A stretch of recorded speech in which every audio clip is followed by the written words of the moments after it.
সামনে দুজন বসে আছে, তো ওনাদেরকেও জিজ্ঞাসা করি যে জেলে থাকলে বা যে টপিক্সের কোয়েশ্চেনটা আমাদের আছে আজকে ওনারা কি বলে, তাহলে শুনে নিই। তো এখানে অনেক আমাদের বিখ্যাত বিপ্লবীরা এখানে ছিলেন।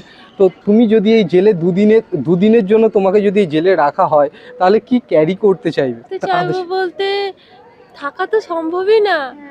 सह लेंगे थोड़ा सा। সাপোজ বলছি, সাপোজ তোমাকে দুদিন এই জেলে না, যে কোনো জেলে তোমাকে দুদিনের জন্য রাখা যদি হয় তাহলে তুমি তোমার সব থেকে মানে প্রিয় কি জিনিস?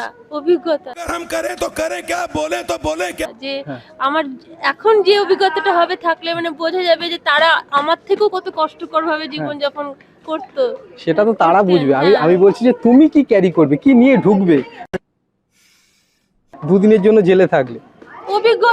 অভিজ্ঞতা অর্জন করব এখানে সে তো থাকলে। থাকার পরে, কিন্তু বাড়ি থেকে যখন যাবে দুদিনের জন্য জেল, যখন কাস্টাডিতে যাবে তখন কি ক্যারি করবে, কি নিয়ে ঢুকবে? ভয় পাবো।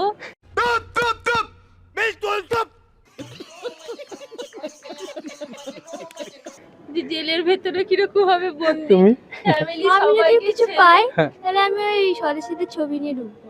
স্বদেশীদের ছবি, তুমি কি আমি তো বললাম ভয়, হ্যাঁ। জেলের ভিতরে থাকা, বাবা মা সবাইকে ছেড়ে থাকা।